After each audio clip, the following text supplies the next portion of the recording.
Hi, everyone. Welcome. So great to see you all here. Happy Earth Day. As we're getting started, I would love it if everybody could introduce themselves in the chat. Please share your name and wherever you're dialing in from today. Two quick housekeeping notes before we get started. First, if you need to turn on closed captioning, please click on the button that says CC in the lower right corner of this video feed to add subtitles to your screen. Second, if at any point you have technical issues, the best thing to do is simply refresh your browser. That solves nearly every problem. We'll also put a link in the chat with a support guide if you need help with any other common issues. At Food and Water Watch, we believe that our voices, the voices of people like you and me, matter more than the corporations and special interests that try to dominate our political system and misuse our natural resources for profit. That's why we're fighting every day to protect our food, water, and our climate. And that's why we're hosting this Earth Day Summit. We wanted to gather together as a community to talk about some of our campaigns and the top 3 ways that you can take action today on Earth Day and beyond. I want to thank all of you for joining us live today. And to show our appreciation, we're giving away a few of our brand new Food and Water Watch t-shirts. You can add your name to the drawing and we'll be selecting 3 winners. We'll put the link in the chat for you right now. Earth Day is an opportunity to celebrate victories. Many of our fights can be years in the making, so it's really important to stop and recognize the wins that we have along the way. Today, we're going to dive into our 3 core areas of work: safe food, clean water, and livable climate, and share the top 3 ways that you can take action. We'll be talking about them in 3 distinct segments, so we can dive deeper into these specific issues. But really, food, water, and climate are inseparable. Our work in one area impacts each of the others. For example, we can't have safe, sustainable food if climate change caused by fossil fuels is causing drought, which in turn is sucking up water reserves. And that water is in turn being polluted by runoff from factory farms, which are also producing excessive amounts of greenhouse gases from animal waste, which is in turn causing rising temperatures, and so on and so on. That's why we're so focused on these 3 issues, because they are so linked. Progress in one area impacts progress in another. So I'll be joined by some experts today to tell us more. And throughout the summit, we'll go live to a few of my colleagues and our incredible volunteers and community partners around the country, so they can show us how they're spending Earth Day, what they're celebrating, and how they're keeping up the fight. All right, so now let's do a quick activity. I want you all to click on the button under the chat box that says polls to open up our word cloud. And then I want you all to share one word that comes to mind when you think about Earth Day. So while you're doing that, let's go ahead and welcome Winona Hodder, Food and Water Watch's Executive Director, who has a special Earth Day message for us. Happy Earth Day! I'm joining you from the Bull Run Mountains of Virginia. When we started Food and Water Watch 17 years ago, we saw the need for a group that would build grassroots power to protect our food, water, and climate. Earth Day is a time to reflect on the past. I'm incredibly proud of everything we've accomplished together with you. But Earth Day is also a time to think about the future.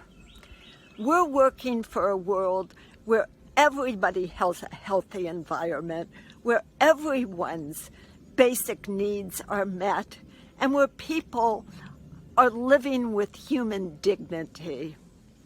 That's why we fight.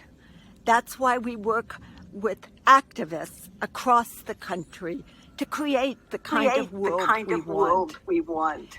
Thank you so much for all of your support. You have made it possible for us to do this work. Thank you, and happy Earth Day. Thank you so much, Winona. Like Winona said, it's you, our community, who makes our work possible.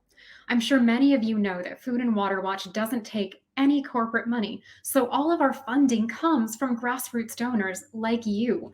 In honor of Earth Day, we have a very special match going on. Every dollar donated will be matched 4-1, which means that if you donate $25, that turns into $125. Your gift goes 5 times as far. So if you'd like to make a donation and have it matched, you can click on the donate button under the screen or text the word gift to 23321.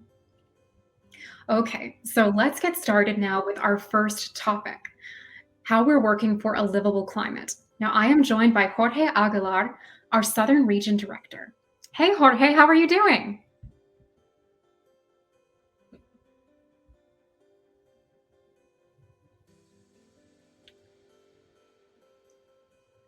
Jorge, I think you might be muted. Oh, technology. Sorry about that. Hey, no, I'm doing great. I'm excited to be with you and our Food and Water Watch members on this 52nd anniversary of Earth Day. Fantastic. We're really happy to have you. So, before we get started, can you tell our audience a little bit about what you do at Food and Water Watch and why this work is so important to you? Well, yeah, as one of the outreach staff at the organization, I work to educate people about important issues or challenges in the Southeast and work to build wider networks with concerned citizens, other organizations, and coalitions to engage and fight for solutions to all of those challenges. Thank you To me, so much, because I Jorge. am from the Magic City of Miami. So I'm from Miami, Jessica, as you know, and it's one of the top 5 cities most under threat from climate change. The rising seas are already a reality here, and we're suffering from sunny day flooding that's hurting not just our environment, but our economy. Just yesterday, I saw a report that Florida seas will rise almost 2 feet by 2050. So, yeah, knowing my family and others like them face this future really fuels my passion for working with others to help alleviate some of these systemic issues that we're facing in our planet. Definitely. And thank you so much for sharing your background and why you're passionate about this. So, can you also talk a little bit about the current status of our climate work and also share some thoughts on what you think are the most important ways that we can all pitch in to help? Yeah, Jessica, that's a big question. Yeah, I know that anyone really following the 20 news can feel a little overwhelmed or even a lot overwhelmed. I mean, just 2 weeks ago, the climate report from the IPCC again reiterated the dire situation of our climate and implored us to do more. There's the Ukrainian war, rising gas prices. Uh, we need to drill more for decades to come, which won't actually solve any of these problems, but only make it worse. So yeah, long term, really, we have to ban fracking once and for all, and stop new fossil fuel infrastructure nationwide if we want to help save our communities from climate change. Given that fossil fuels are one of the top causes of the climate crisis. So Jessica, I do draw strength from critical wins that maybe don't get as much news, like the fact that the gigantic Keystone pipeline was terminated by President Biden last year, or, I mean, just the other day, California had a couple of days where its electricity grid was powered by 97% clean energy sources. That's amazing. Um, in Virginia, in the past year, our movement helped stop 2 pipelines and 2 frack gas plants that will now never exist to ruin our planet. So there's so much like that that happens every day and every week. And yeah, I think over the next 6 months, it's going to be really critical. It's a really critical period.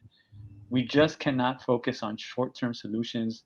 We need to stop big fossil fuel projects like the Mountain Valley Pipeline in Virginia that really endanger public health in our communities, and particularly in communities of color and low-income ones. So, I mean, to that end, President Biden has made some very positive moves to protect our environment and the climate, but he's also stopped issuing permits for drilling on public lands and then restarted them. So that wasn't so good. But what I take heart in is that presidents tend to take more executive actions in the second half of their presidency. So we need to continue calling on President Biden to ban fracking on public lands. And at the same time, we need to work in our communities and our states to stop the build out of all these other fossil fuel projects. Absolutely, Jorge. And we have such power. Communities have such power. And you just shared some great examples of how we do have the power to stop these pipelines and these power plants. So, just last year in New York, Food and Water Watch and our volunteers helped shut down 3 fracked gas plants at Danskamer, Astoria, and Gowanus. And now our team is working to ban gas hookups in New York entirely.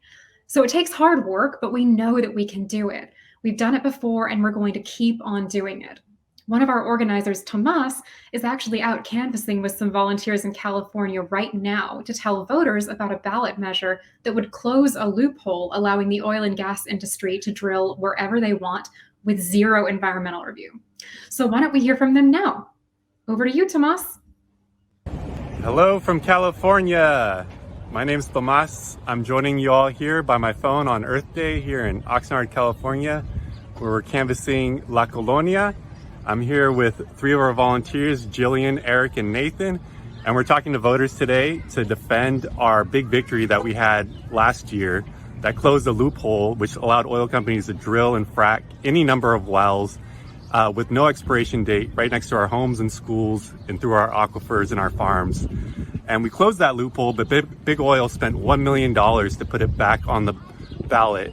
So we're gonna have to re-win this victory, and we know we will because we got people power and we got some great volunteers out here talking about the issues. So let's talk to them about why they're out here today. Hi, we're out here with Jillian, Eric, and Nathan. We're out here canvassing in Oxnard for Yes on Measure A and B. Jillian, did you want to tell us what you're out here for? Yeah, so we're here trying to defend a big victory from last year that the oil industry is trying to overturn. And yeah, we're trying to close a loophole of the oil industry here in Ventura County. And I'm out here today because I really want to protect our drinking water here in the county. And what's Big Oil doing? Oh yeah, they're trying to continue to expand without any environmental review and spend millions of dollars to silence the community on this issue. So we're up here trying to uplift the community and get everyone out to vote. Yeah, talking about millions of dollars. How much exactly? 6.5. $6.5 million. So Yes, yeah. in a small county out here in California. But they understand how big the victory was that we passed in 2020. So now they're trying to buy back their loophole, but we won't let them. So, Eric, what are you doing here today? I'm here because I want to defend my community and my neighbors' community, my family and friends' community, because Big Oil is putting their profits ahead of the future of our drinking water for our generation. And that's why I'm out here. Man, well, I'm out here in the beautiful La Colonia neighborhood of Oxnard trying to defend a little guy from the $6.5 million that Big Oil's trying to throw at us, because the little guy needs a voice, and if we're not going to be the voice, who else is? Exactly. Yeah, thank you all for joining here today. We're doing our part on Earth Day. So thank you, Eric, Jillian, and Nathan. And yes, thank you all today for joining us on Earth Day, for continuing to be in this fight with us. We're so blessed to have a great organization like Food and Water Watch supporting us in our communities. And thank you all for protecting our planet no matter where you are. And I'll send it back to you, Jessica. Thank you, Tomas, and thank you, Jillian, Eric, and Nathan. That is so powerful. Thank you for spending Earth Day canvassing for this important issue. So, Jorge, the next thing I want to talk to you about is something that I think you know pretty well. It's greenwashing. It's something that I see a lot as somebody who works in media and communications. There is just so much talk about these solutions right now that are going to solve climate change, but that are really just scams the fossil fuel industry is trying to play off. I'd say that's the second most important thing, calling out those climate scams when we see them and putting a stop to them right away. So I actually want to do a quick audience poll to see if people have heard of any of these greenwashing tactics. So click on the poll button under the chat to send in your answers. And the question is this: have you heard of any of these false solutions the fossil fuel industry claims will help solve the climate crisis, but actually won't?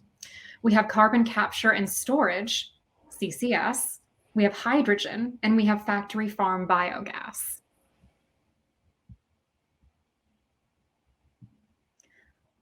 So while we are waiting to look at the results of that poll, so Jorge, can you tell us a bit about your experience with greenwashing?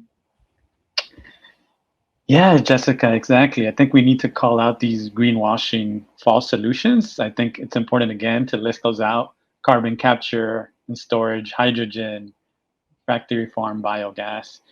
Unfortunately, this is one really ugly way we know our renewable energy movement is really working. You're trying to muddy up what counts as a clean energy so that they can get more subsidies and support for these scams. So yeah, Food and Water Watch really fights against all these scams, but we're particularly focused on the dangerous one, carbon capture. Carbon capture, which has a lot of proposals across the country. So for those who haven't heard of it yet, carbon capture and storage refers to a set of technologies, all of them still unproven, that seek to capture climate change causing carbon dioxide emissions from everything from frac gas plants, coal facilities, ethanol facilities. So it sounds like maybe it could be a good thing, right? But Food and Water Watch analysis has actually documented how the industry is just selling us a bill of goods, because an examination of these carbon capture projects reveals extensive delays, huge cost overruns, and ultimately cancellation of the projects. The worst part of it, though, is really that running the carbon capture technology actually requires huge amounts of energy. So facilities actually have to expand and burn more fossil fuels to produce the same amount of electricity.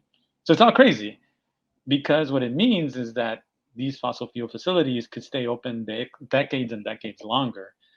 And ultimately, that also means more drilling for coal or fracking for natural gas.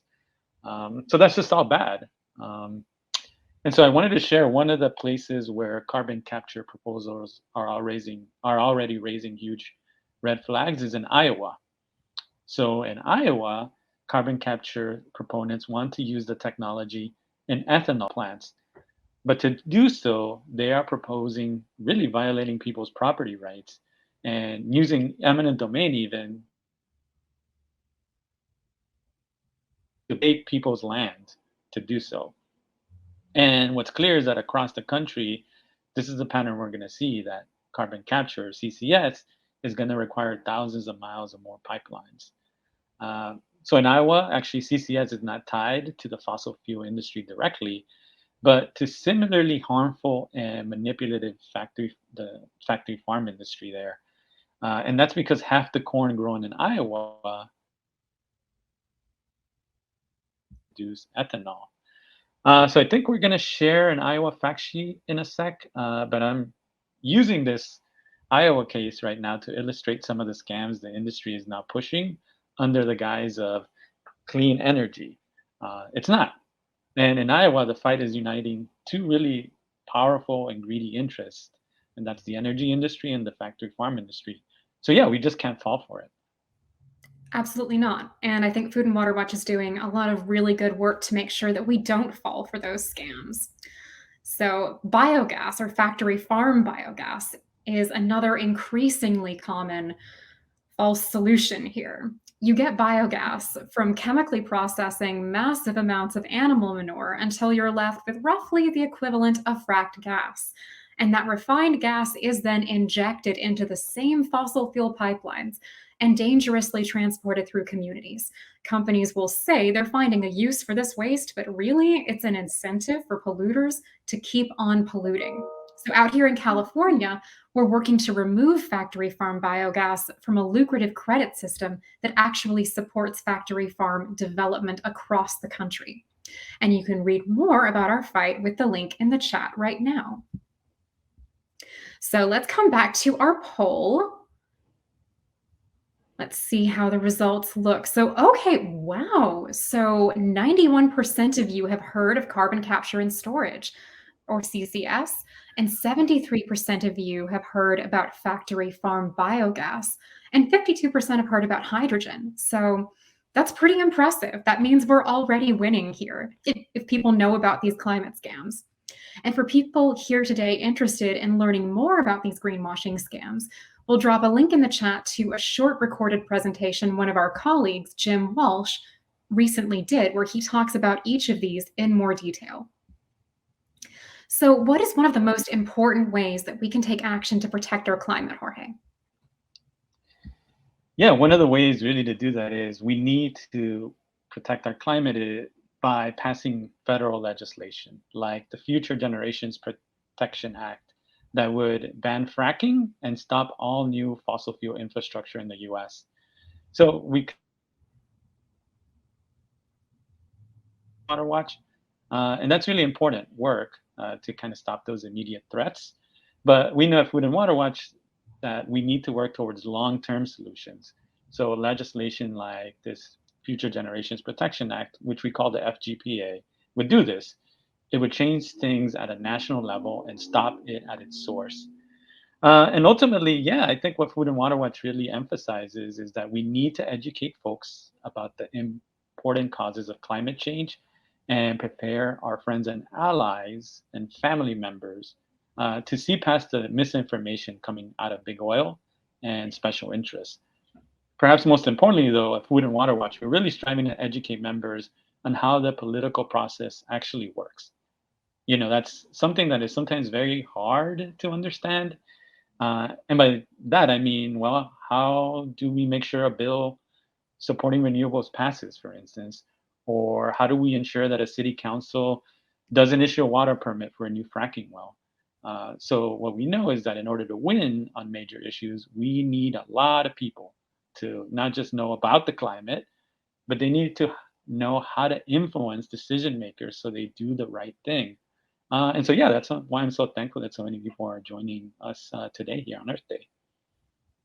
Yeah, Jorge, I think you hit on one of the main strengths of Food and Water Watch, which is our members, that community that we empower and build up. So we have one of our incredible volunteers, Sarah Edwards, who is joining us today from Florida. She's gotten really involved in just that type of work, and she's been leading efforts to pass the Future Generations Protection Act. Sarah, would you tell us a little bit about this legislation and what people can do to support it? Thanks, Jessica, and happy Earth Day, everyone. My name is Sarah, and I'm the campaign lead for Food and Water Team Tampa, and I'm joining you from sunny Tampa Bay, Florida. I've been a volunteer with Food and Water for a couple of years now, and it's been a really wonderful experience. I was initially attracted to the organization because of their great track record in moving the needle on critical climate issues. Once I joined, though, I also found out that they have really good support and training for new volunteers like me. And that support and training really enabled me to hit the ground running and get involved in key local and national campaigns almost right away, which was great. I've been helping to lead our local efforts here in Florida to increase support for the Future Generations Protection Act. We've been driving calls to Congresswoman Kathy Castor's office. We've been getting petitions signed, and we've also been doing presentations to educate the public around Tampa Bay. Last year, we went big when Tampa passed a resolution to move our city off fossil fuels and onto 100% clean renewable energy. Unfortunately, the state of Florida passed preemption laws that keep local governments from stopping dirty energy. The Future Generations Protection Act is so important because it takes federal action to stop the continued use of fossil fuels to power our cities. It will also really help cities like Tampa to keep their climate commitments. We also stopped a liquefied fracked gas, or LNG, company from transporting this explosive gas on our roads and railways and exporting it out of Port Tampa Bay. However, Florida is in the midst of a fracked gas infrastructure build-out, and this won't be the last project we have to fight. The Future Generations Protection Act, though, would put an end to crude oil and gas exports and this type of LNG build-out. As someone who lives in a state with LNG terminals, it's really important to me that we fight to stop them because they're not only a danger to our planet, but also to our health. The Future Generations Protection Act would stop all of this once and for all. That's why it's so important for everyone to contact your member of Congress and tell them to support this legislation. Food and Water makes it really easy to do. Since joining Team Tampa, I've been empowered with tools and skill sets to fight these fights to protect the future of my children and the planet. Florida is really ground zero for climate change, and we must act now. We have an amazing team of volunteers here in Florida, and I've also been able to connect with lots of volunteers around the country too. It's exciting to see so many of you here today to celebrate Earth Day and ready to take action. I hope you'll all contact your elected officials today and support our work for the Future Generations Protection Act. Thanks so much. Thanks, Sarah. We really love Sarah on the Florida team. And I guess what she didn't really share is just how great she has been at connecting with other concerned residents in Tampa and really creating a sense of community amongst the Food and Water Watch volunteers. So she briefly mentioned that victory there, and really it was her and her group that were able to create enough noise about this frack gas facility and plans to use bomb trains. They made enough noise about it to get the Port Authority in Tampa to declare that the port would never export that gas, which ended up killing the project. And I think it's really a good illustration of what's going on around the country. These big multi-layered projects to build out more fossil fuel projects, if allowed, would lock us into decades more of fossil fuels. So I think probably naively so, I naively believe that just pushing for renewables would cancel out all of these fossil fuel projects. But what I've seen now is that is just not the case. Emphasizing renewables alone will not displace fracking, for instance. So waning consumer demand for frack gas, ultimately the frackers find a different way to turn to exports, for instance. So we don't need it domestically, they export it, or they find industrial uses for the natural gas. So what we know and understand now is that big oil will always keep coming and even try to sell us on the new scams. And we covered a little bit of those already. So I think that's, and any new fossil fuel infrastructure right now. And that's why it's important to call your Congress member, like Sarah mentioned, and ask them to support the Future Generations Protection Act. Thank you, Jorge. You're exactly right. And thank you, Sarah, for joining us today to talk about what we need to do to protect our climate. Like I said at the beginning, whether we're working to shut down dangerous carbon pipelines or secure clean water for all, we fight for a livable future, and every fight matters. In a moment, we'll be talking about how we can take action for a more sustainable and just food system. First, though, I'm excited that we have a special guest joining us now. Many of you are familiar with John Bowermaster, the director behind documentary films like Dear President Obama and After the Spill. Well, he's currently in the middle of producing a new film called Dear President Biden, and he has spent the last few weeks traveling around the country to places like Philadelphia, New Jersey, Louisiana, Texas, Iowa, and the list goes on. In each location, he's documented pipelines, oil and gas refineries, and chemical plants that are endangering communities. In Iowa, he looks into 3 carbon capture pipeline projects, which, as we heard about earlier, are part of a harmful greenwashed solution to the climate crisis that would actually endanger communities in Iowa, the Dakotas, Minnesota, Wisconsin, and Illinois. So John is here with us now to tell us a little bit more about the film. Hi, John. Thanks for being here with us. Yeah, thank you, Jessica.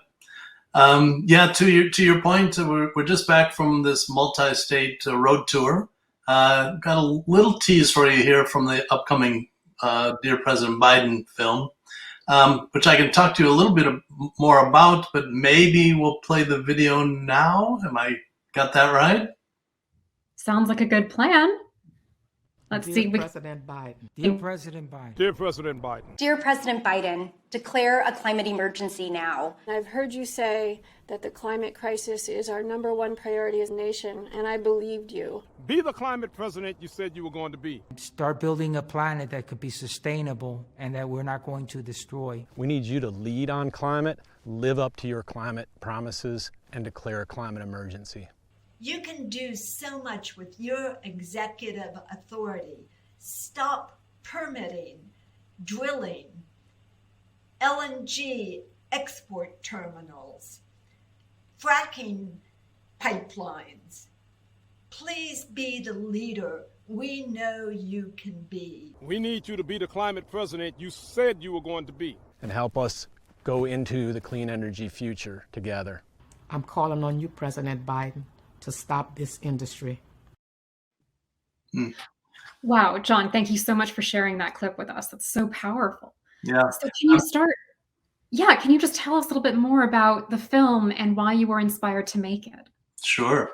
Well, and I know that my friends at Food and Water Watch are well familiar with this, but this is the fourth in my what I call my Dear series. Started out with Dear Governor Cuomo in 2012 when we were asking the governor to stop fracking in New York State.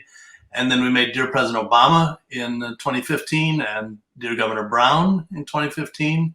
I bought the URL for Dear President Clinton, Hillary Clinton. Unfortunately, that didn't come about. We never considered the other option. And with Dear President Biden, this is it's kind of a heavy hitting, but a very similarly polite ask of the president to live up to his campaign promises.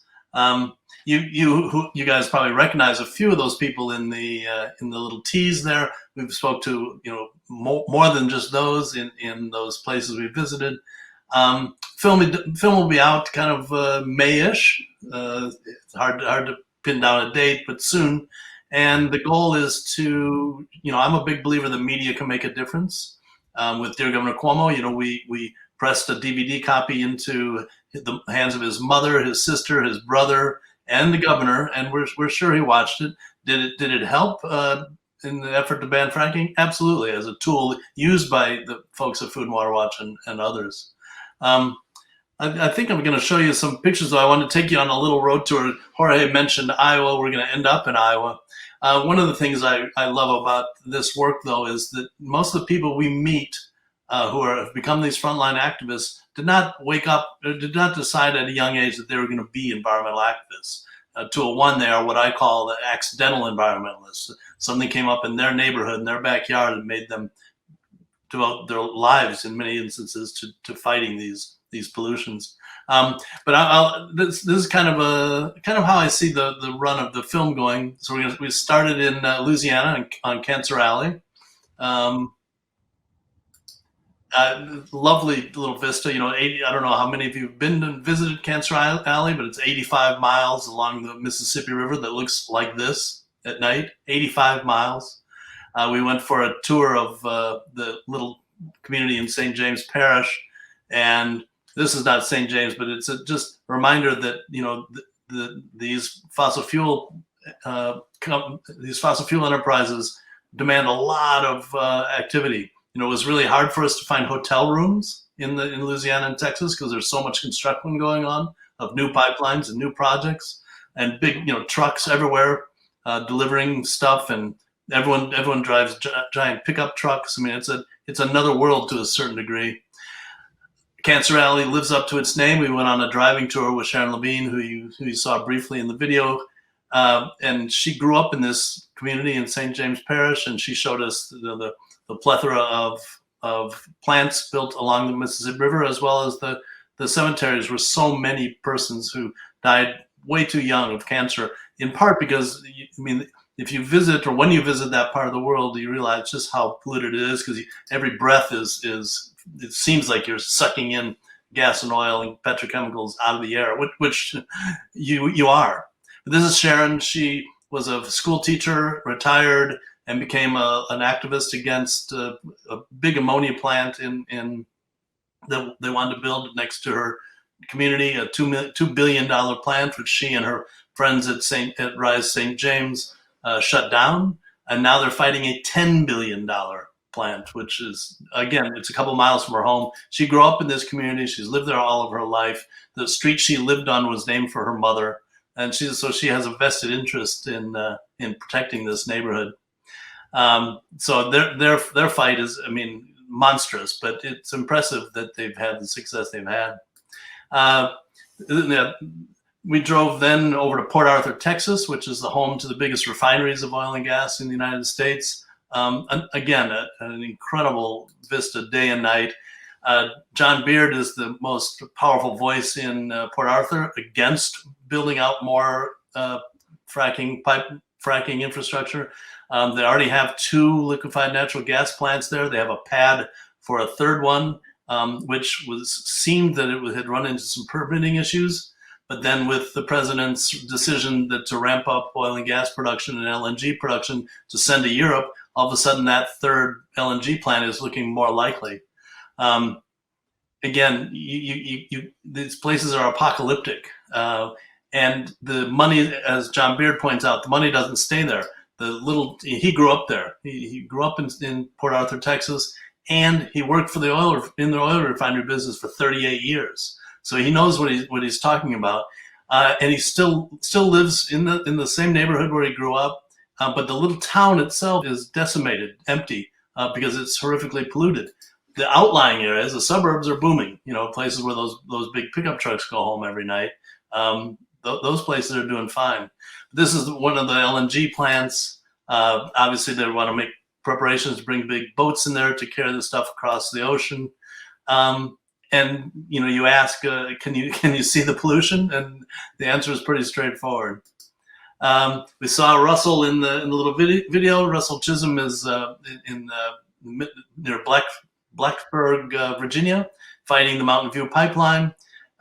Former military intelligence operator, again, did not set out to become an environmental activist, but when this 303-mile long pipeline cut across the edge of a national forest right next to his community, he got quite involved. It's interesting. It's a pipeline that Joe Manchin says is 95% complete, but Mountain View Pipeline, the company that's building it, admits it's only 55% complete. So, but in recent weeks, Joe Manchin and others have come back and said this is one of the pipelines that should be a priority and should be finished right away. And I mean, you can see it's cut, the pipeline's laying there, but it's not underground yet. So it's still a massive project to finish it. It's over budget by billions of dollars. It's years late. So the hope is that it will shut down. But you can see that big scar they've cut right along the edge of the national forest. And then the University and the Virginia Tech is right there. I mean, it's not like these things are built in the middle of nowhere. They're right next to big communities. And these pipelines, as we all know, have a tendency to leak and occasionally explode, et cetera. From Virginia, we went up to Philadelphia and New Jersey because in Port Arthur, they've already got the LNG plants. In Gibbstown, New Jersey, they want to build a big liquefied natural gas plant. This is Fairman Morales, who's a Puerto Rican American who is leading the effort to publicize what it would mean to build a liquefied natural gas plant, essentially in the neighborhoods surrounding Philadelphia where he lives, which means running pipelines full of gas and oil right through downtown Philadelphia. Imagine, you'll see the train tracks in a minute. I mean, those are next to hospitals, big buildings, et cetera. The previous president had given a pass to trains to run through big cities like this. That's something that the Biden administration can work on. There's a big hospital there just to the left. And this is Kate Delaney, who works with Food and Water Watch there in Gibbstown. So the liquefied natural gas in its pure form would arrive through Philadelphia and head for Gibbstown, Pennsylvania, or Gibbstown, New Jersey, which is right across the river from the Philadelphia airport. It's a small town, Gibbstown, but this is where they want to build the big pad and build a big dock and bringing these giant ships to take liquefied natural gas out. You can see it's pretty isolated, desolate. People don't seem to be too worked up about it. And part of the reason is because the site was previously a DuPont facility that made dynamite. So it's been kind of a dangerous place all of its existence. The neighbors have kind of gotten used to it. And you have the combination of liquefied natural gas, human population, schools, hospitals, daycare, et cetera, with giant bomb trains rolling right through. And the community is kind of, it seems, unfussed. So it's a big challenge. This is where that dock would be built. It's really hard to access. And that's Philadelphia across the river. So that's if the LNG builders, I think it's Fortress, the same folks who've built down in Jorge's, Miami, want to build this. But so far, it's not allowed. But these are things all of these things are things that President Biden could stop if he wanted to. And then in Iowa, you did a great job talking about what's transpiring there. They have 3 sizable pipelines planned. The routes are kind of sketchy. They're not really showing people. But the political nature of Iowa today is very conservative, and the Public Service Commission that would approve these pipelines is rigged towards the conservative vote. So even though these plans make no sense, this is Emma Schmidt, who's another of your Food and Water Watch folks. The tricky thing about illustrating this carbon capture issue, which is what these pipelines would do, is that they don't exist yet, not in Iowa. So there's nothing really to show other than Grant Wood's model of Americana. But the community at large is growing increasingly skeptical of these plans. They would cut all the way across Iowa. They would take this carbon, as Jorge described, they take the carbon out of the stacks, they transport it into these pipelines, they carry the pipelines across Iowa and then bury it in existing wells in North Dakota, South Dakota, etc. And that's the hope. That's the hope. But they need to get the land. And we met this great woman. She's emblematic of my accidental environmentalist, Jessica Wissick, who is a former college professor and a musician. And the pipeline, one of them or two of them would run in farmland that's been in her family for 7 generations, would be right across from her house. And so she's taken it upon herself to really get involved and be active, but also to run for the state legislature in Iowa to try and make a difference. But people often ask, where do you find optimism and where do you find hope in this work that we do in regard to the environment?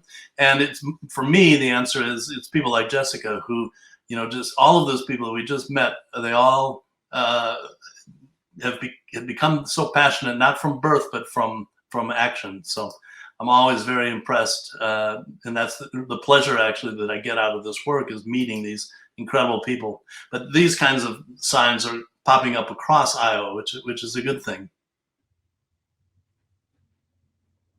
Absolutely. John, thank you so much for sharing this. I really appreciate this look into this incredible film. Yeah. And it's always so powerful to hear from community members and these accidental activists, as you called them. So that kind of leads into my question then. What is one thing that you hope people will take away from this film? If you can pick just one thing. Yeah. Well, it's that in this case, that the president has the authority to make a difference. And he should be listening to his constituents rather than his pollsters who are measuring, how many votes will come from environmentalists in 2024 and how many from persons who are more concerned about inflation and gas prices, et cetera. I mean, one of the reasons that environmental activists came to Biden in 2020 was because he made these promises about making climate change a priority, et cetera. Unfortunately, if he doesn't live up to that, he risks losing those persons as supporters. So I think it's in his best interest politically and otherwise to live up to that, making climate change a priority, which ironically, we were in Port Arthur, Texas, filming the day that the president announced he wanted to open up the United States to more oil producing, more gas producing to send to Europe. And it kind of deflated the conversation almost, because all of a sudden we're out in the world asking people to encourage the president to leave fossil fuels in the ground, and here's the president announcing that what he would like to do is ramp up taking fossil fuels out of the ground. Gosh, that is, just saying that sounds deflating, but then your film does give me hope. So thank you again for being with us, John. Thank you for sharing this really important. I need one of those blue t-shirts though. I know, we've got to get you one. Yeah. It's on you guys. Thanks, John. Yeah, thank you. Thanks, Jessica. Of course. So Food and Water Watch is going to be organizing a few screenings of Dear President Biden. We'll have one in person in New York and a second option for a virtual screening. We'll have more details coming soon. We'll be sure to send all of you here an invitation for that. I know I can't wait to see that film. So before we move on to our next segment, I want to share some information about an exciting challenge that we're organizing in June. As I tell you more, I do want to open up a quick poll. So click on the poll button under the chat box and tell us if you've ever set up your own Facebook fundraiser before with a simple yes or no response. So from June 1st to June 15th, you can be a part of Food and Water Watch's Walk the Talk Facebook Fundraiser Challenge. We challenge you to spend 15 minutes a day for 15 days taking action for our planet, all while raising money to protect our food, water, and climate. By walking the talk, you're putting your words into action. So each day, you can choose to go out walking for 15 minutes, or you can run, bike, swim, dance, anything that gets you moving and excited about protecting our planet. Or you can spend 15 minutes taking action to fight for policies that protect our food, water, and climate. We'll give you a challenge checklist with activities you can do. Things like calling your member of Congress, reading a new piece of research, or asking 5 friends to sign an online petition. And through it all, you'll be raising money for your Facebook fundraiser from your friends and family to support our work for safe food, clean water, and a livable climate. So that's it. By joining our Walk the Talk challenge, you're dedicating 15 minutes for 15 days to protect our planet. So with that said, let's take a look at the poll results. Let's see. Okay. All right. So most people have not done this before, but don't worry if that is the case. You'll get toolkits that walk you through the process step by step and make it really easy. You'll also get sample messages you can send to family and friends, and of course, the challenge checklist of all the ways that you can take action. We'll have an official sign-up page ready for you soon, but in the meantime, you can add your name to this interest form and be the first to know when sign-ups are live. We will put that form in the chat now. The first 50 people who sign up for the challenge and create a Facebook fundraiser will win one of those fancy new Food and Water Watch t-shirts, or no, I'm sorry, a tote bag. And everyone who raises over $100 during the challenge will get one of our brand new Food and Water Watch t-shirts. It's going to be a lot of fun, and it's a great way to get involved. So be sure to put your name on that list today to be notified. We can't wait to have you join the challenge with us. Now, let's turn to how we're working to build a more just and sustainable food system. When only a few mega corporations control the supply and production of food, they're putting profit over the health of our people and our planet. And that's how we get so many super polluting, emissions-heavy factory farms. So joining me now for this conversation is my colleague, Tyler. Tyler, welcome. And what would you say is the most important way that we can fight to transform our food system? Yeah, thank you, Jessica, and hello, everyone. Really amazing to be here with you all on Earth Day. It's always so inspiring to see, right, how all of our members come together to really take on these fights with us. It's really heartening. So I work on our legal team as a staff attorney. And for those who don't know, Food and Water Watch has a legal department called Food and Water Justice. And so we work to win strategic changes in the law and to support our Food and Water Watch campaigns around the country that are mobilizing communities to protect our air, water, and climate, all the great work that you just heard about from the previous speakers. And so a lot of our cases focus on holding the factory farm industry to account for the pollution of the air, water, and soil that we all depend on. And also for threatening our health with producing and selling unsafe and contaminated food.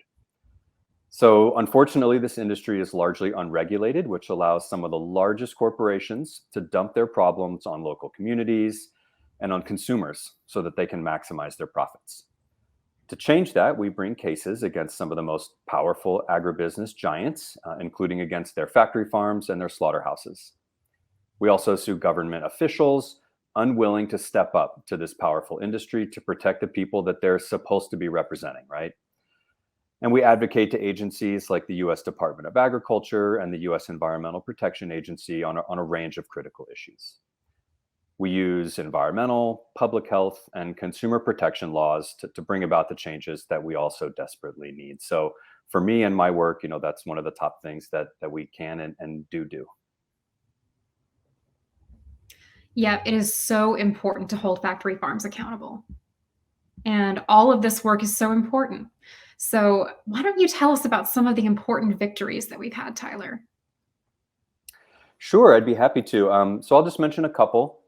First, we brought a lawsuit against JBS, which is the largest beef company in the world, for violating the law at one of its massive slaughterhouses here in the United States. And that lawsuit resulted in JBS having to clean up its act.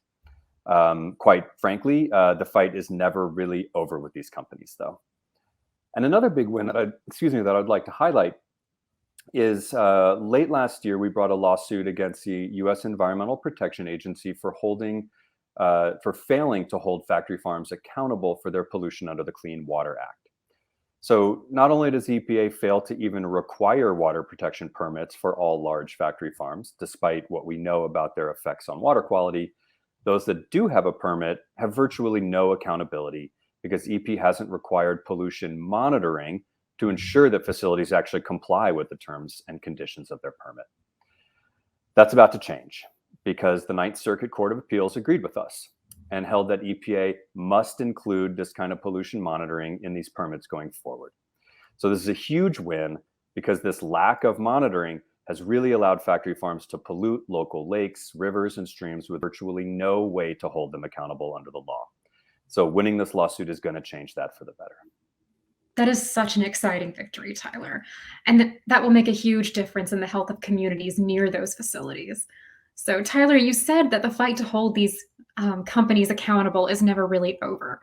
So I'll take it one step further and say that the second most important thing we can do is ban factory farms altogether. It's just like what we were talking about earlier with Jorge. We need to stop it at the source. So that's why the second thing we can do is pass the Farm System Reform Act, which would ban factory farms and transition to smaller, environmentally sustainable operations. Yeah, excellent. So the Farm System Reform Act was introduced by Senator Cory Booker in the Senate and Representative Ro Khanna in the House. And this extremely important piece of legislation would do several things. It would place a moratorium on large factory farms going forward. It would hold corporations accountable for the pollution that they cause. And it would foster a transition to more sustainable farming by creating a fund to help farmers get out of this destructive and extractive factory farm system. And so really what we need to do is we need to push more members of Congress to get on board with this legislation. And so that's where you all can help right now. We'll send a link and put it in the message here, in the chat board, that'll allow you to send a message to your representative to tell them to support the FSRA. I love that. So I know that this is a point that we keep hearing, but it is so true that community power is so important.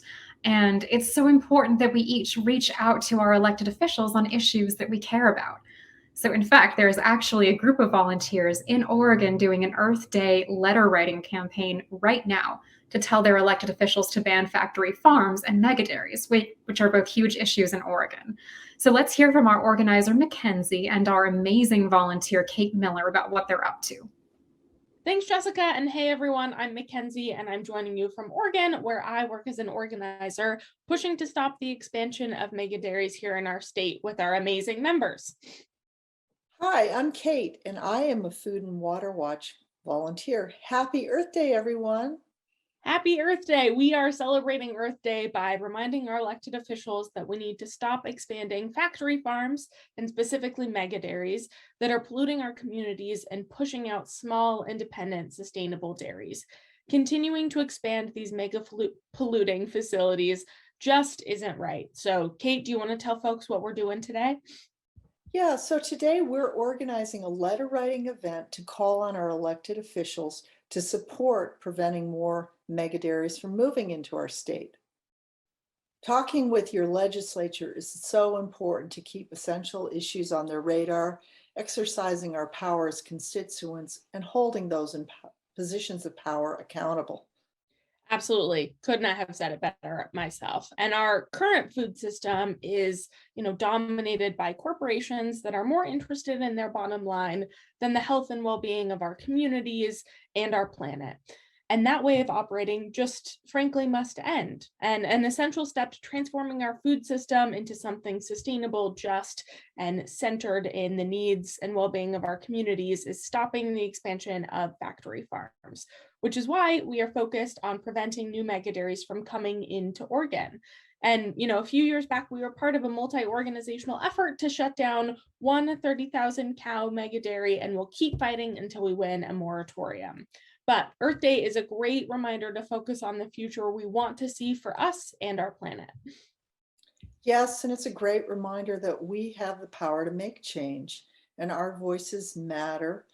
So that's why we're spending today making sure our elected officials hear from us. I want to give a shout out to all my fellow volunteers watching this Earth Day Summit. Absolutely. That's exactly right. Thanks to all the volunteers, donors, and members that make these wins possible. Oh, I love that. I love seeing our members and our volunteers getting so involved. So thank you, Mackenzie. Thank you, Kate, for organizing such a great volunteer activity. It's so great to see Food and Water Watch volunteers and what they're up to around the country. So we've heard two things that we can do that have been shared so far. But Tyler, what is the third thing that we can do to ensure safe, healthy food for everyone?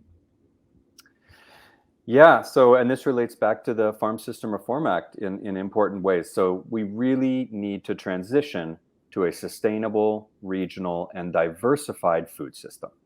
So we've already talked about the environmental impacts that these massive factory farms and slaughterhouses can have, which directly impacts people living by those facilities. But this whole system affects all of us as consumers and just members of this society. And the reality is that extreme consolidation, extreme corporate consolidation is now really the norm in our agriculture and food markets. And this results in lower prices paid to farmers while these corporations raise prices on consumers. And equally important to price, these companies have really hijacked our entire food system, right? From the seeds that farmers plant, to the animals that are raised for food, to the grocery stores where we buy food for our families. And what this means, honestly, is that we really don't have a choice anymore in really important ways. It's pretty much buy unsafe, unhealthy, and environmentally harmful food from these greedy companies, or right, like go live off the grid and grow all of your own food, which of course is not feasible for all of us. So that's why we're working to call out companies like Smithfield and others for greenwashing their products and lying to consumers to say that they're doing the right thing and they are sustainable when they're not, and using things like the COVID pandemic to boost their profits while throwing their workers under the bus. So we're also advocating to federal agencies, again, the US Department of Agriculture, the Department of Justice, to get them to finally do their job, to protect farmers, protect ranchers, and to protect communities and consumers from these predatory corporations. Yeah, essentially, we want to put our food system back in the hands of farmers and not mega corporations that are always going to prioritize profit over people. So by breaking up food monopolies, you make it possible for smaller, sustainable farms to produce healthier food that's better for our environment and better for you. And you empower communities to feed themselves through local systems that are affordable and equitable and grounded in the wisdom of Indigenous land practices. If you want to do some follow-up reading, we have a great online report that features interviews with multiple independent farmers and discusses how we can work together for this healthier food system. It's called Well Fed. I highly recommend it, and we'll go ahead and put that link in the chat. So before we wrap up this section, I want to mention factory farm biogas again. This is one of those greenwashed false solutions, really scams, that Jorge and I were talking about earlier, where animal manure is processed and turned into a fuel that is the equivalent of fracked gas.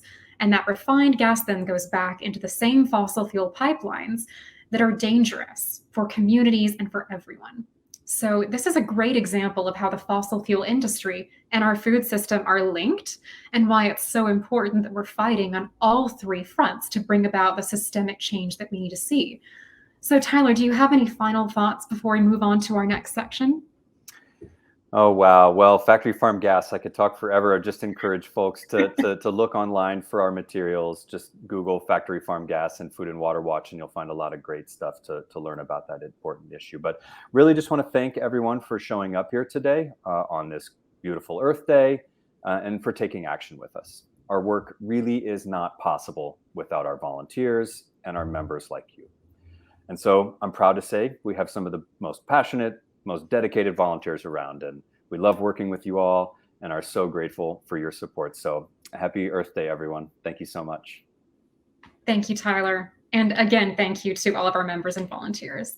So before we move on to our third and final section on water, I want to share another great video with you.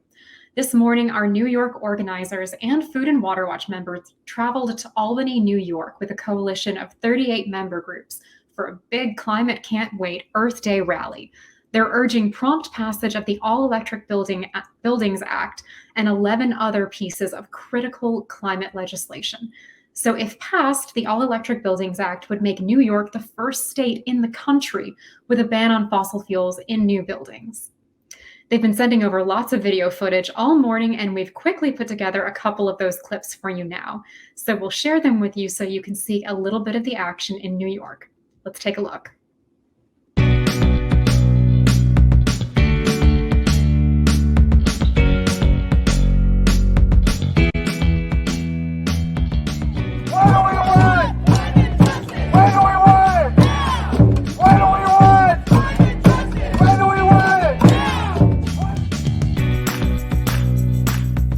Get the job done. Yes. Earth Day, we got to move off fossil fuels.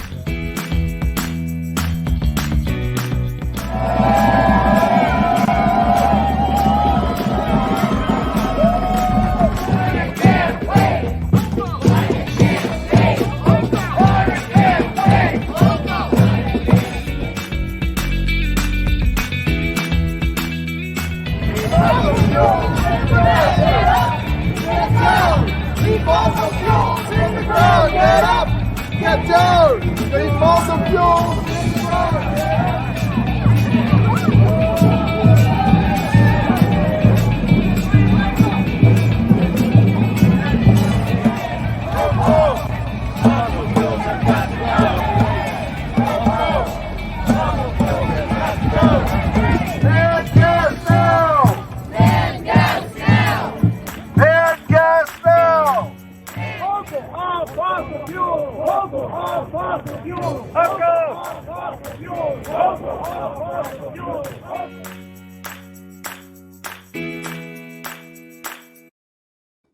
Oh my gosh, that's amazing. It is so incredible to see all of those people out there in New York who are fighting to free New York from fossil fuels and ban gas hookups. That's absolutely amazing.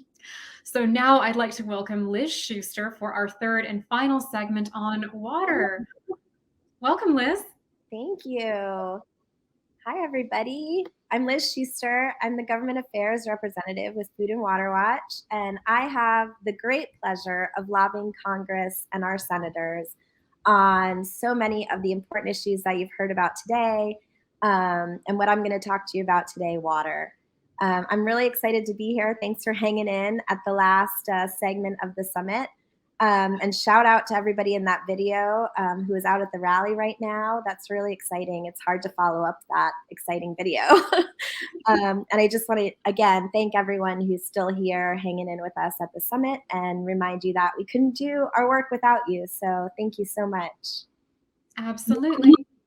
So are you ready to talk about water, Liz? I am always ready to talk about water. So important. Water is one of our, basic human rights and should be recognized globally as such. Some of you may have already joined our World Water Day event last month, where we heard our board member, Maud Barlow, speak, and she talked about how that right wasn't actually recognized by the UN until 2010, which is just mind-blowing and crazy. Water being a human right should be a no-brainer. And even though we believe it's a human right and we think everyone should recognize it as such globally, we know that in the US and everywhere, not everyone has the access to safe, affordable water. And that's one of the most important things that Food and Water Watch is fighting for. Absolutely. And even here in the US, at least 2 million people lack running water in their homes. 15 million people experience a water shutoff each year for unaffordable bills, and as many as 45 million people have unsafe water, which impacts rural and low-income areas and Black and Brown communities the most. Our water infrastructure is aging, and on top of it all, climate change is causing more frequent and severe droughts. Water is a critical resource, and increasingly we're seeing private corporations looking for ways to profit off of this. But like you said, that's what we're fighting. Can you tell us one of the ways that we can take action right now to protect our water? Yeah, sure. So one of the newest ways we've actually seen corporations trying to profit off people's need for water is something called water futures trading. This is a new development, and we knew as soon as we heard about it, we'd need to take action immediately to shut it down. Essentially, what's happening is big financial speculators are gambling on water prices and trying to make money off of climate change driven water scarcity. We've seen them do this with other things, and now they're trying to do it with water. Excessive speculation and market manipulation could lead to several price spikes that would impact everyone, particularly the small farmers and regular people like us.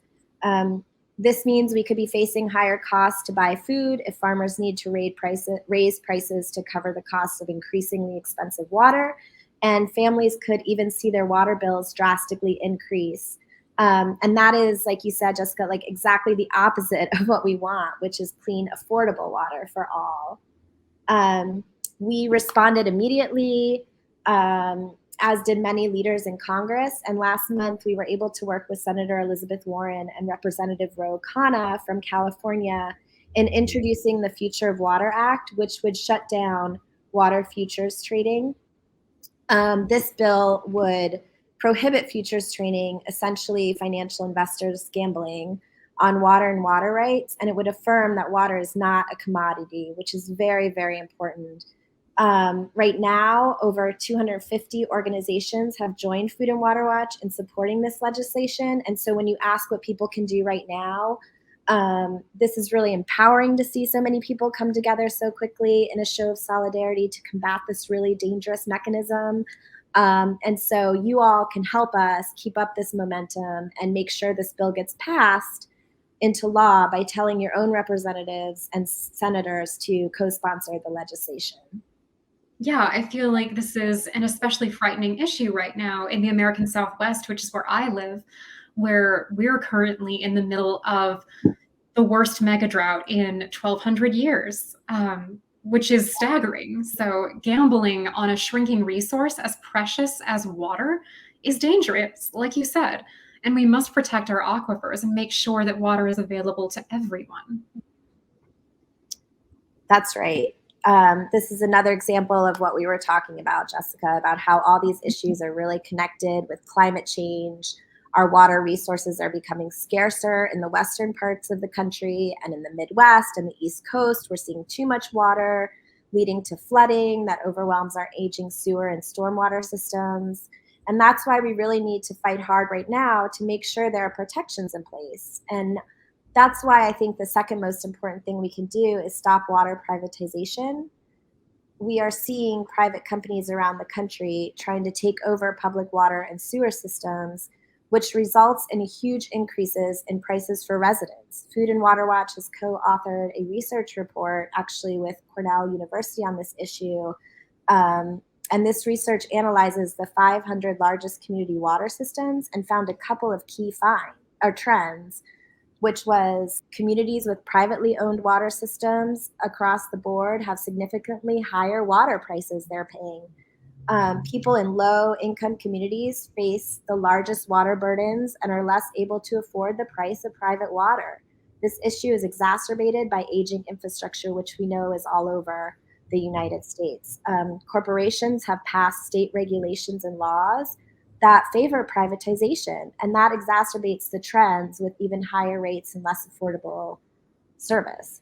So I know this all sounds alarming, and it definitely is, but there is a lot of important work, as we've been talking about all of our things, being done to stop this that should give us all reason to hope. And there are so many leaders rallying their communities together right now to stop these kinds of private takeovers of their water systems. Food and Water Watch is working alongside a number of groups like this to lend organizing and legal support to their efforts. Exactly. We're also supporting local organizing efforts across the country to stop water and sewer privatization, including groups recently in Bucks County and elsewhere in Pennsylvania. We're also excited to support the work of Rockland Water Coalition and Long Island Clean Air Water and Soil as they fight for public control of their private water systems in New York State. We appreciate our members in these areas, taking action and petitioning their elected officials in support of public control of our essential water services. Yeah, I think it's really powerful to see so many activists coming together to protect the future of our water. We actually have an activist from Pleasantville, New Jersey here with us today. So he and his community are fighting a hostile takeover of their water system. Irvin, will you tell us a little bit about what's going on? Hello. Thank you, Jessica. It's great to be here with all of you on Earth Day. My name is Irvin Moreno Rodriguez, and I'm joining you live from Pleasantville, New Jersey, which is where we have been mobilizing against efforts to build a trash waste transfer site and a concession agreement with Bernard Capital Partners for the city's water waste system. From the beginning, Food and Water Watch have been instrumental in leading the fight at the city and county levels against Bernard Capital and this trash transfer site. This Earth Day, we're celebrating recent victories we've had at these hearings and city council meetings, but we're also getting ready for the next step. The fight isn't over, but we know we can win if we keep up the pressure. Water and clean air are basic human rights. So that's why today, on Earth Day, and really every day, we're keeping up this fight. Thank you to everyone who was able to join us live today for Food and Water Watch's Summit. To get involved in fights like this to protect our water and air. Back to you, Jessica. Happy Earth Day, everyone. Happy Earth Day, Irvin. Thank you so much for sharing your leadership to protect clean water and air for your community. So Food and Water Watch has also been working alongside the Save Chester Water Authority in Pennsylvania. And if you joined our World Water Day event last month, then you heard from Catherine Miller about how this company, Aqua Pennsylvania, which is owned by Essential Utilities, is trying to take over the Chester Water Authority from public control, and how residents are fighting back. Just last week, the Pennsylvania Supreme Court agreed to hear their case. So this is a really important next step and shows the power of their organizing. Okay, so Liz, can you tell us the third thing that we can do to protect our water? Yes.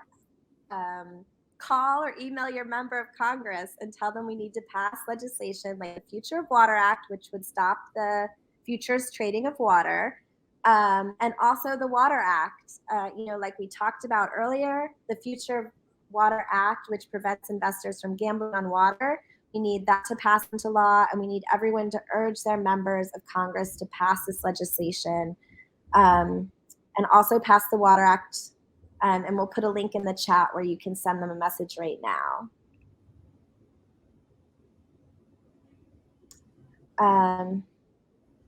Okay, I want to make sure you guys get that. Okay. So let me tell you more about the Water Act. Make sure you have all the information. I don't want them, they're confusing.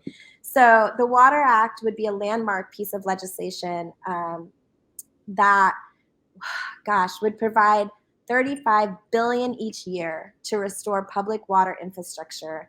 Funding would be allocated to fund upgrades for publicly owned wastewater systems, and at least half of that funding is prioritized to low-income communities where support is most needed. It would support water cleanup and pollution control programs, and it would provide, which is very important, assistance to rural, small, and indigenous wastewater providers. This is a huge step forward in ensuring clean, affordable water for all. You can check out the report on our website for more details on the Water Act and how it would restore our water systems. We really need this federal investment in our water, and we'll put that link in the chat as well. Passing this legislation, I cannot emphasize enough, it would just completely overhaul our water infrastructure. It's the most comprehensive way we can ensure clean, affordable water for all. So it's just a really important bill that we need you all to help get passed. You can send a message to your member of Congress telling them to co-sponsor the Water Act. We'll put that in the link. And we are 6 members away, just so you all know, as of today, we are 6 members away from reaching 100 co-signers in the House on supporting this bill. So let's get to 100. Let's get the entire House on this bill, right? It's so important for everyone. And as someone who works regularly with members of Congress and senators and their staff, I cannot tell people enough how important it is for us to call our elected officials and tell them what we care about. This is a bipartisan issue. It's their job to represent us, and they want to know, what their constituents want and need. Exactly. So let's take a quick poll right now to see how many people have called their members of Congress before about any issue at all. So to send in your answer, just click on the polls button in the chat box below. So again, the question is, have you ever called your member of Congress about an issue? And your options are yes, I have, no, but I've sent an email, or no, not yet. I know I sometimes hear from people that it can feel pretty daunting to reach out to their representative, but it doesn't have to be, right, Liz? No, not at all. It's so important for you to share your personal story with the member of Congress. It's so powerful. They need to hear it. I encourage you to share it. If you need help connecting with your member, please reach out to us. And we're happy to help you connect to your member. But even something as simple as calling just to say, I support the Water Act. You don't have to call if you don't like to use phones. There's email, there's other ways to go visit your in-district office. There are ways to do this. And so please tell them about your story and why you support this bill. Absolutely. So let's take a look at our poll results and see how many of you have reached out to your representatives. Oh my gosh. Okay. So 81% of you have reached out. Amazing. That is so good to see. Okay. So thank you so much for joining us today, Liz. Any final thoughts before you go? No, I just really want to thank our members are so great. I mean, look at that. Contacting the members of Congress already, so active. We have great volunteers. Thank you all for taking the time to be here and really for supporting our work. It's making a difference. So happy Earth Day. Have a good weekend. Thank you, Liz. Happy Earth Day to you too. So I want to wrap up by revisiting our word cloud. So click on that button under the chat that says polls to open that up. Take a moment to add a word that comes to mind after hearing from all of our amazing speakers and our volunteers around the country today. From our earlier round, let's see what you wrote. See if we can pull up that word cloud. Oh my goodness. Okay, I'm loving these words. So we've got activism, really, really bold. We've got climate. We have sustainability, which is also so important to our work. Yep, I'm definitely seeing more activism. We've got sustainability and beauty. Oh, I see awareness and community. Community is so important. Yep, responsible people power. People power is so important. So I want to tell you a little bit more about how you can volunteer with Food and Water Watch. Speaking of people power, there are a ton of ways that you can get involved with the Food and Water Volunteer Network. And as you saw today, volunteers play a major role in our campaigns and work with us to fight for clean water, safe food, and a livable climate. One of the best ways to volunteer is joining our calling and texting teams. They reach out to fellow Food and Water Watch supporters in key districts and ask them to call their representative to urge them to co-sponsor critical legislation, just like the bills we talked about today.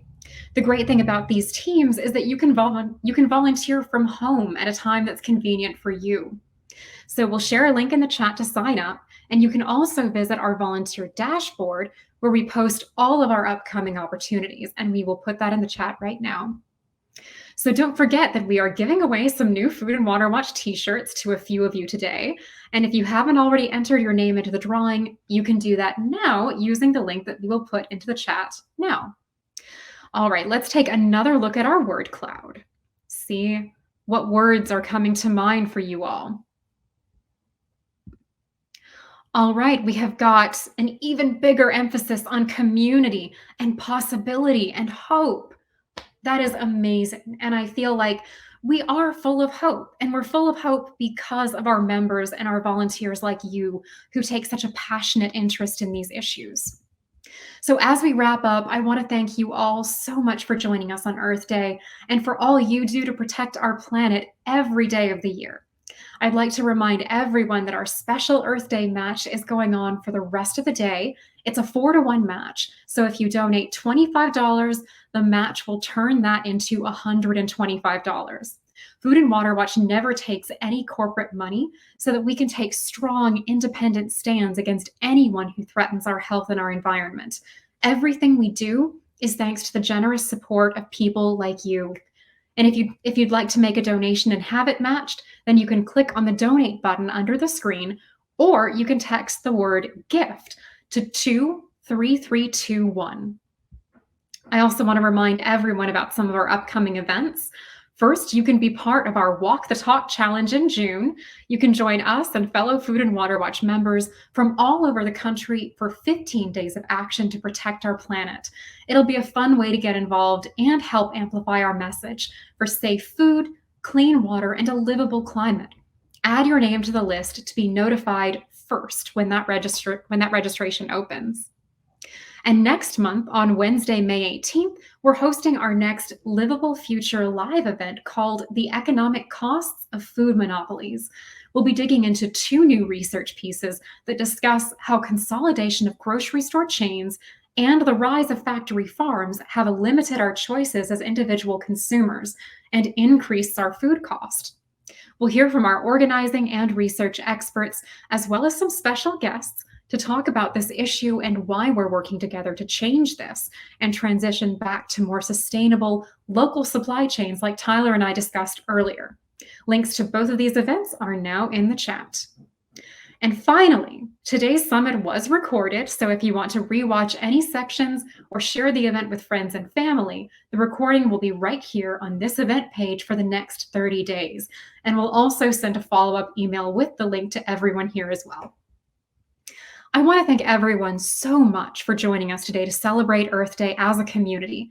We're so grateful to each and every one of you for being here with us and for fighting alongside us on these issues.